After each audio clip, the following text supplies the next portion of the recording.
میں نے کئی دفعہ حدیث سنائی ہے کہ ایک صحابی کو نبی پاک صلی اللہ علیہ وسلم نے سرکار نے فرمایا کہ جب اس کا انتقال ہو جائے تو مجھے بتانا. صحابی بھی نوجوان تھے، 14-15 سال عمر تھی. انہوں نے پتا اپنے والد صاحب کو کیا کہا، فرمایا میرا انتقال ہو جائے تو حضور کو خبر نہیں کرنی، اس لیے کہ میں رات کو انتقال کروں گا. ایسا نہ ہو کہ نبی پاک آئیں اور یہودیوں کے محلے سے گزر کے آئیں اور کوئی یہودی حضور کو تکلیف دے. میں اپنے جنازہ حضور پڑھائیں تو بخشش ڈائریکٹ ہے کہ نہیں، فوراً جنت ہے کہ نہیں. لیکن انہوں نے کہا میں نہیں چاہتا کہ میں اپنے نفع کے لیے محبوب کو تکلیف دوں. تو محبت کا انداز تو کوئی اور ہوتا ہے، جس سے محبت ہوتی ہے اس کے تو بندہ آرام کا، سکون کا کہتا ہے جی میرا بڑا پیار ہے، ٹھاؤ میں آیا جو ہونا اس ویلے، میں ہوں دوبارہ آماندہ. یہ کیسی بات ہوگی؟ تو یہ محبت نہیں ہے، یہ لالچ ہے. بہرحال جو بات عرض کرنے جا رہا ہوں، میں مضمون پر رہتا ہوں، مضمون کو سمجھیے گا. سید صاحب کہتے ہیں وہ بندہ جب جانے لگا تو میں نے اس کو کہا، میں نے کہا یار تو سویرے پوچھ لیتا، کیا حرج تھا، صبح پوچھ لیتا. حضرت صاحب بوڑھے آدمی، آدھی رات کو تکلیف دی، ابھی 2 گھنٹے میں سحری ہونے والی تھی. تو کہتے ہیں وہ چلا گیا تو سید صاحب نے مجھے بلایا، کہنے لگے محمود مسئلہ میں نے بتایا، تمہیں کیا تکلیف ہے؟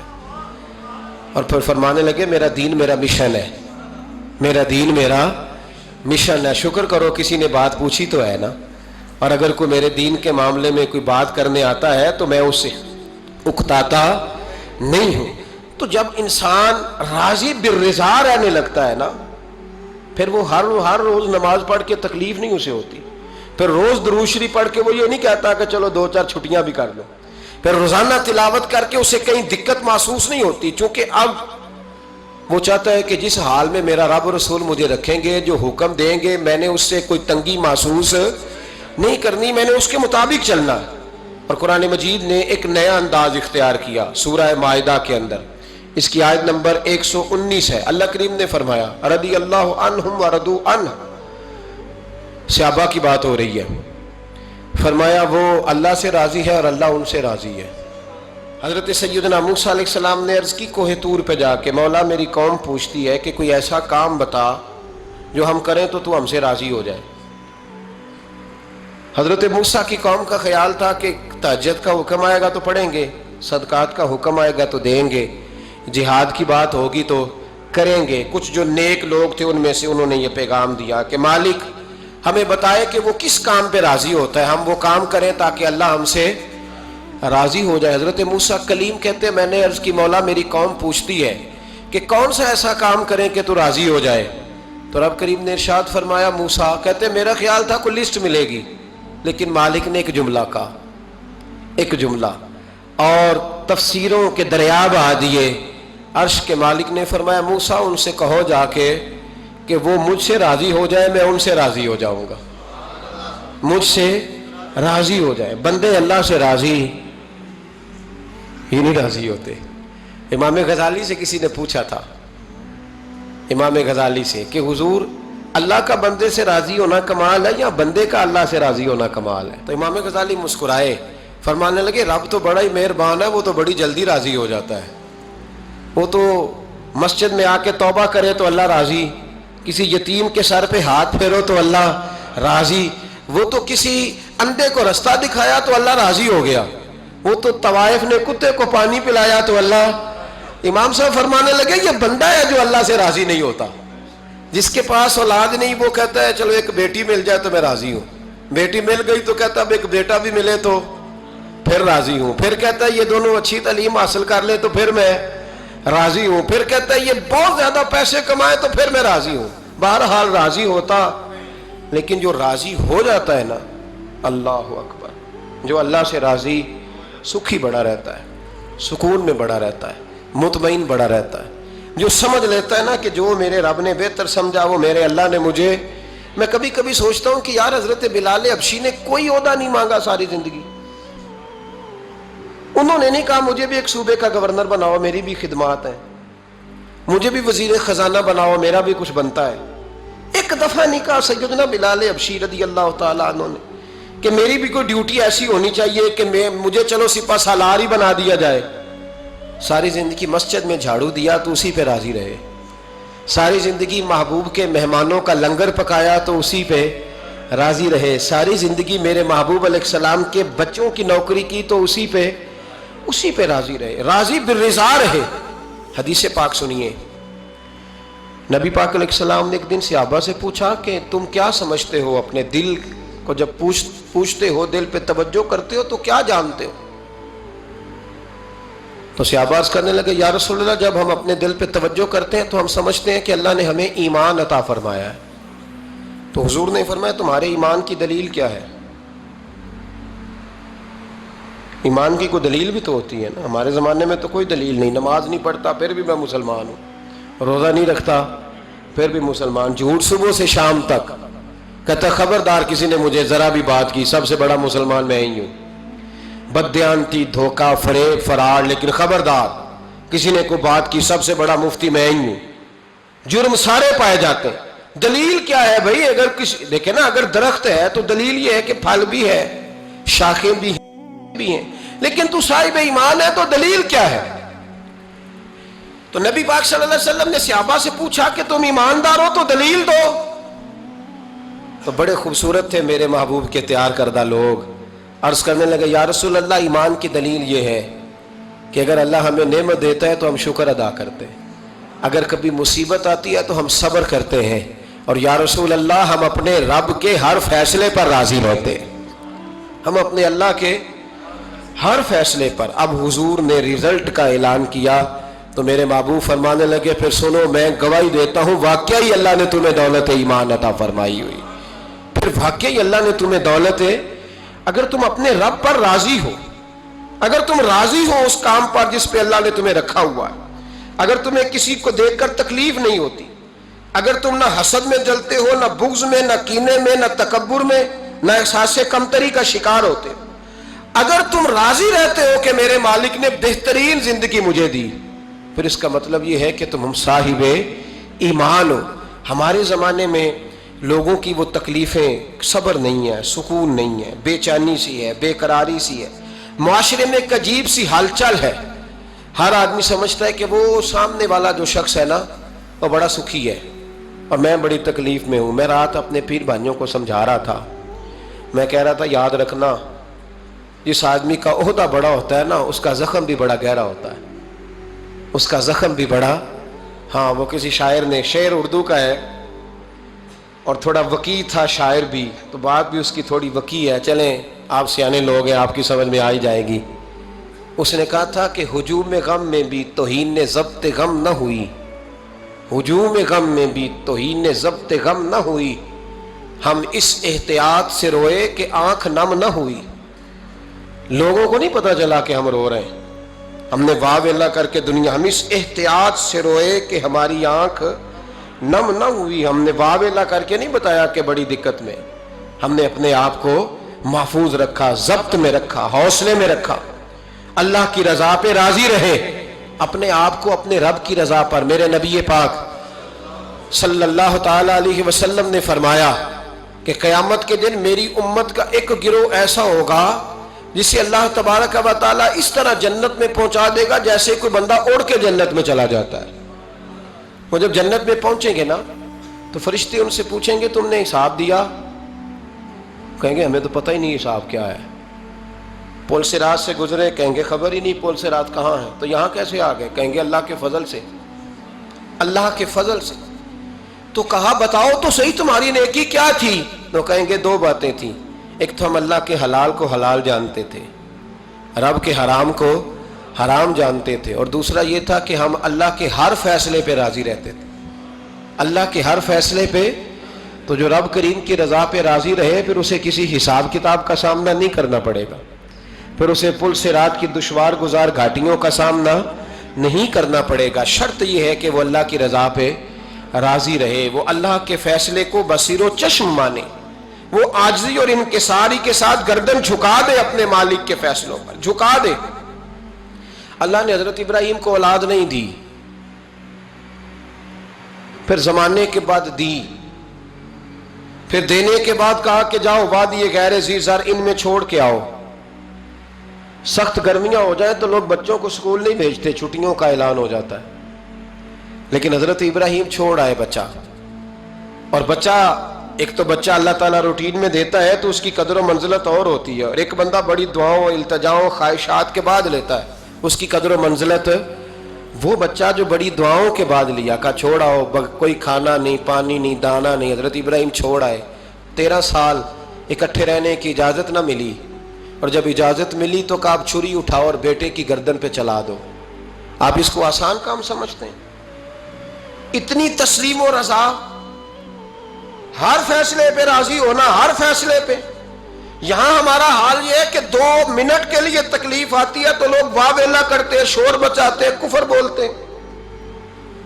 ہر آدمی آپ اس کو ٹٹول کے دیکھیں تو کہتا ہے سب سے تکلیف میں ہی ہوں۔ کس سولی پہ لٹکے ہوئے ہم؟ آخر کون سا معاشرے کا ایسا دکھ ہے جو صرف ہمارے پاس ہی آ گیا؟ ہر آدمی کہتا ہے مجھے نہ چھیڑنا، سب سے زیادہ غمگین میں ہی ہوں۔ بھائی بتا تو صحیح نا کہ آخر کون سی ایسی چیز ہے جو مالک نے تجھے عطا نہیں فرمائی؟ لیکن ہماری آزمائشیں ہیں، ہمارے جملے ہیں، ہماری گفتگو ہے کہ ان سے شکوہ چھلکتا ہے، ان سے شکایتیں ٹوٹ ٹوٹ کے نیچے گرتی ہیں۔ ہم یہ سوچتے ہی نہیں کہ ہمیں نہیں پتا ہمارے حق میں بہتر کیا ہے، ہمارے رب کو پتا ہے کہ ہمارے حق میں بہتر کیا ہے۔ اس لیے لوگ شکایت نہیں کرتے تھے، آج ہر بات پر شکایت ہے، ہر بات پر لوگ شکوہ کرتے ہیں، اور ہر بات پر لوگ اللہ تبارک و تعالیٰ کی بارگاہ ناز کے نافرمان بنتے ہیں۔ اور پھر سوال کیا، یا اللہ تو راضی ہو جا، یا اللہ تو، اور اللہ کیا فرماتے ہیں موسیٰ اپنی قوم سے کہو یہ مجھ سے راضی ہو جائے میں بھی ان سے راضی ہو جاؤں گا۔ حضرت رابعہ بصری رحمۃ اللہ تعالی علیہ نا طبقہ صوفیاء میں ایک بڑی منفرد حیثیت رکھتی ہیں، علیحدہ ایک مقام ہے، اور ان کی زندگی بتاتی ہے کہ اللہ کی معرفت اور رب تبارک و تعالیٰ کا قرب صرف مرد کے لیے خاص نہیں، اگر عورت بھی توجہ کرے تو اللہ اسے بھی خزانے کھول کے عطا فرماتا ہے، اسے بھی اللہ خزانے کھول۔ حضرت رابعہ بصری اکثر نہ اولیاء اللہ کی مجالس میں جا کے بیٹھتی تھیں، بیٹھتی پردے کے اندر تھیں لیکن بیٹھا کرتی تھیں۔ جو لوگ اس رستے کے مسافر ہوتے ہیں وہ بات کو سمجھتے ہیں کہ یہ گہرا معاملہ ہوتا ہے، کسی جگہ سے کوئی ایسی چیز ملتی ہے جس کو فوری طور پر طبیعت اور نفس قبول نہیں کرتا، لیکن جو صوفیاء ہوتے ہیں نا، سالکین طریقت، معرفت کے رستے کے مسافر، وہ چونکہ مسافر ہوتے ہیں تو انہیں جو بندہ بھی منزل کا رستہ بتاتا ہے وہ اس کی بات غور سے سنتے ہیں، اعتراضات نہیں کرتے، شکوے نہیں کرتے، بن کے نہیں بیٹھ جاتے۔ ہمارے زمانے میں مسافر نہیں ہیں طریقت کے، ہمارے زمانے میں یہاں مرید کامل ہیں، یا پھر پیر ہیں جو مطلق العنان ہے، جن کے سامنے جو سوال ہی نہیں پیدا ہوتا کسی اور کی بھی سنے، ممکن نہیں۔ حضرت رابعہ بصری بیٹھی تھی، حضرت سفیان ثوری بہت بڑا نام ہے، یہ وہ شخصیت ہے کہ جب جایا کرتے تھے تو اولیاء اللہ کھڑے ہو کے ان کا استقبال کرتے تھے، بغداد میں اتنا بڑا درجہ تھا ان کا۔ حضرت جعفر بن سلیمان بھی بیٹھے تھے، سفیان ثوری بھی بیٹھے تھے، تو حضرت سفیان ثوری دعا مانگنے لگے، جناب رابعہ بصری پردے کے اندر بیٹھی ہوئی تھی، دعا مانگنے لگے، اے اللہ مجھ سے راضی ہو جا، اے اللہ مجھ سے راضی ہو جا، اے اللہ مجھ سے۔ دیر تک دعا مانگتے رہے تو بی بی صاحبہ، مائی صاحبہ اندر سے بول پڑی ناراض ہو کے، کہنے لگی بس کر سفیان، کیا دعا مانگ رہا ہے تو، کب سے میں سن رہی ہوں، بس کر۔ کیا ہوا، تو کیوں ناراض ہوتی ہے؟ فرمانے لگی سفیان تو نے ایک بار بھی کہا میں نے برداشت کیا، دوسری بار بھی کہا، بتائیے دعا ٹھیک ہے کہ نہیں ان کی؟ اے اللہ تو مجھ سے راضی ہو جا، اس دعا پہ ناراض ہوگی مائی صاحبہ، کہنے لگی تو نے ایک بار بھی مانگی تو میں چپ رہی، دوسری بار بھی مانگی تو اب تو چپ ہی نہیں کر رہا، بس کر۔ تو حضرت سفیان کہنے لگے چل میری اصلاح کر دے، تو مائی صاحبہ کہنے لگی تو یہ تو کہہ رہا ہے یا اللہ راضی ہو جا، یا اللہ راضی ہو جا، پہلے تو بتا تو اللہ سے راضی ہے؟ پہلے اپنے نفس پر نظر ڈالنا، تو راضی ہے؟ روز نہیں مانگتا کہ 2 کروڑ چاہیے، 6 کروڑ چاہیے انسان کا نفس، روز نہیں کہتا بڑی گاڑی چاہیے، روز نہیں کہتا میرے بھی ٹھاٹ باٹ ہو، میں بھی بڑی گاڑی میں کھڑے ہو کے لوگوں کو ہاتھ لہرا کے لیڈر بنوں، روز نہیں کہتا میرا بھی بڑا نام ہو، پہلے بتا نا تو راضی ہے؟ حضرت سفیان ثوری نے جب بات سنی تو جھگڑا نہیں کیا بلکہ اللہ اکبر کہا، چیخ مار کے رونے لگے، کہنے لگے رابعہ تو سچ کہتی ہے، ابھی تو میں اس منزل تک نہیں پہنچا کہ میں رب سے راضی ہو جاؤں تو میں اسے راضی کرنے چلا ہوں، تو سچ کہتی ہے۔ قریب ہی حضرت جعفر بن سلیمان بیٹھے تھے، وہ بی بی رابعہ کے پاس گئے، کہنے لگے مائی صاحبہ مجھے تو بتا دیں آخر بندہ اللہ سے راضی ہوتا کب ہے، یہ منزل شروع کب ہوتی ہے؟ تو آپ فرمانے لگے اس وقت کہ بندے کا جو حال نعمت ملنے پہ ہوتا ہے نا، جب وہی حال اس کا مصیبت آنے پہ ہو تو پھر سمجھو وہ اپنے رب سے راضی ہو گیا، پھر وہ اپنے رب سے۔ یہاں لوگ راضی نہیں ہیں، نہ شریعت کے حکم پر راضی ہیں معاذ اللہ، نہ دین کے آنے پر راضی ہیں، نہ نفاذ شریعت پر راضی ہیں، نہ لوگ اپنے ہر معاملے میں۔ دیکھیں نا کبھی کبھی تکلیف ہوتی ہے، کئی دفعہ لوگ بات پوچھنے آتے ہیں تو دل کرتا ہے انہیں ڈانٹ چھڑک دیں گے۔ طلاق کا مسئلہ پوچھنے کے لیے لوگ عالم کے پاس آ جائیں گے، طلاق کا مسئلہ پوچھنے۔ سوال یہ ہے کہ تو نے شادی سے پہلے کسی عالم سے رابطہ کیا تھا کہ مجھے بتائے بیوی کے حقوق کیا ہیں، اس کے ساتھ وقت گزارنا ہے میں نے تو کس طرح کے حقوق میں نے ادا کرنے ہیں، شریعت مجھے کیا حکم کرتی ہے؟ پوچھا تھا کسی عالم سے؟ دین کی ضرورت پڑی تو دین کے پاس آئے، لیکن دین کو عمل کرنے کے لیے کبھی حاصل ضرورت پڑی تو آ گئے، حاجت ہوئی تو آ گئے، طبیعت لگی تو آ گئے۔ میں درجنوں بار کہہ چکا ہوں کہ جب کسی آدمی کے پاس لاکھوں روپیہ ہوتا ہے تو کسی پیر کے پاس نہیں جاتا کہ حضرت صاحب بڑے پیسے ہیں بتائیں شکر کیسے ادا کروں، لیکن جب ذرا دقت آتی ہے، حالات خراب ہوتے ہیں تو ہر پیر کا دروازہ کھٹکھٹاتا ہے، کہتا ہے کوئی تعویذ دے دیں۔ تو بتا جب تو تیرا دین کے ساتھ صرف تکلیف کا رشتہ ہے تو راضی بالرضا کب ہوگا؟ کب تو راضی ہوگا اپنے رب کے معاملات میں؟ کب تو راضی ہوگا؟ کئی دفعہ طبیعت میں تکلیف ہوتی ہے، وہ حضرت صاحب حالات بڑے خراب ہوئے، پہلے آپ نے تعویذ دیا تھا تو صحیح ہو گیا، پھر خراب ہے میں دوبارہ آ گیا ہوں، تو دل کرتا ہے ان سے کہنے سے کہ یار ہمارے ساتھ تمہارا رشتہ خراب حالاتوں کا ہی ہے، کبھی صحیح حالاتوں میں بھی آؤ نا، بڑے خوش حالات میں بھی آؤ کہ اب حالات بڑے اچھے ہیں ہم حاضر ہیں، کوئی حکم کریں۔ خدا را راضی بالرضا رہنا سیکھیں۔ انس بن مالک رضی اللہ تعالیٰ عنہ کہتے ہیں 10 سال حضور کی بارگاہ میں رہا، 10 سال، اور 10 سال میں نے حضور کے گھر میں نوکری کی۔ کہتے ہیں نبی پاک نے کبھی مجھے اف تک نہیں کہا۔ ہمارا اپنا بچہ جو ہوتا ہے نا بیٹا، اور 10 دنوں میں شاید سینکڑوں دفعہ سن لے یہ کیا کیا ہے وہ کیا، کہتے 10 سال حضور نے مجھے، کہتے میں نے ایک دن بڑا نقصان کر دیا، کوئی بڑی چیز مجھ سے ٹوٹ گئی، بڑا نقصان ہو گیا۔ تو فرماتے ہیں کہ نبی پاک صلی اللہ علیہ وسلم کی ایک زوجہ محترمہ مجھ پر جلال کرنے لگی، اور ان کا جلال بالکل بجا تھا، ان کا غصہ بالکل ٹھیک تھا، اس لیے کہ میں نے واقعی بڑا نقصان کیا تھا۔ کہتے ہیں وہ جب جلال کرنے لگی نا تو محبوب تشریف لائے، کیا ہوا؟ کہا یا رسول اللہ یہ دیکھیں اس نے کتنی بڑی چیز توڑ دی۔ تو کہتے ہیں اب میرا خیال تھا کہ یہاں سے بھی مجھے ڈانٹ پڑنی ہے اور پڑنی چاہیے بھی، اس لیے کہ میں نے آج بڑا نقصان کیا ہے۔ لیکن کہتے ہیں محبوب میرے قریب آئے اور میرے کندھے پہ ہاتھ رکھا، زوجہ جلال میں تھی تو محبوب نے کیا خوبصورت جملہ کہا، ساری سوچ ہی بدل دی۔ فرمانے لگے اس کو نہ ڈانٹ، اس چیز کا ٹوٹنا میرے رب کی رضا تھی تو چیز ٹوٹ گئی ہے، یہ میرے رب کی رضا تھی تو یہ چیز اب یہ غریب ہے اس کا دل نہ توڑ، وہ ٹوٹ گیا، وہ جو ہونا تھا سو ہو گیا، اب چھوڑ، یہ میرے اللہ کی اس چیز کا اتنی دیر رہنا ہی ہمارے حق میں بہتر تھا، تو ٹوٹ گئی تو ختم۔